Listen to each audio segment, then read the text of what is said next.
Bayangin deh, anak umur 4 tahun dijual 3 kali lintas provinsi, mulai dari Nah, dari video tadi dijelaskan bagaimana Bilqis, anak usia 4 tahun dari Makassar, diculik saat sedang bermain di playground Taman Pakui Sayang.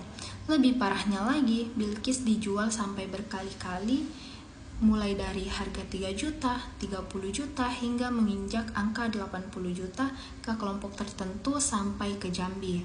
Dari kasus perdagangan anak ini, kita sadar bahwa kasus seperti ini bukanlah kasus yang main-main, tapi ini betul-betul nyata dan bisa terjadi di mana saja dan kapan saja.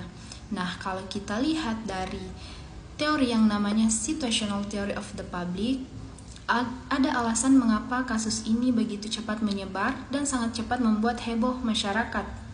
Yang pertama ada problem recognition, kemudian constraint recognition, dan level of involvement.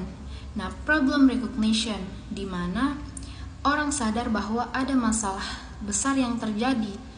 Setelah videonya muncul, orang jadi sadar bahwa ternyata kasus penculikan itu betul-betul nyata, bukan hanya berita lewat saja, tapi betul-betul sangat dekat dan bisa terjadi ke siapa saja.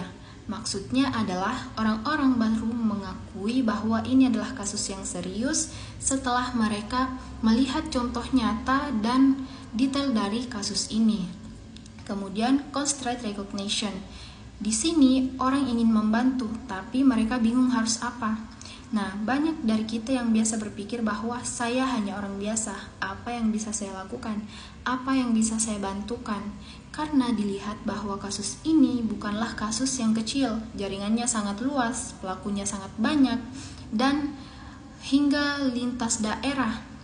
Jadi masyarakat berpikir bahwa seperti ada batasan yang membuat mereka terhalang untuk ikut terlibat langsung dalam kasus ini. Jadi mereka hanya bisa membantu lewat terus menyebarkan info dan tetap waspada. Kemudian ada level of involvement. Nah, di sini semakin banyak orang yang peduli terhadap kasus ini karena kasusnya sudah viral, menyentuh, dan membuat emosi publik menjadi lebih terlibat terhadap kasus ini. Di mana orang-orang mulai menyebar videonya, mengikuti update beritanya, membicarakan kasusnya di mana-mana, hingga mendorong aparat polisi untuk bergerak cepat terhadap kasus ini. Saat publik merasa lebih dekat secara emosional dengan kasusnya, maka mereka bisa lebih aktif dan lebih vokal terhadap kasus ini. Jadi sebenarnya lewat teori ini kita bisa melihat bagaimana publik yang tadinya pasif menjadi sangat aktif setelah mengetahui bahwa masalah ini adalah masalah yang serius.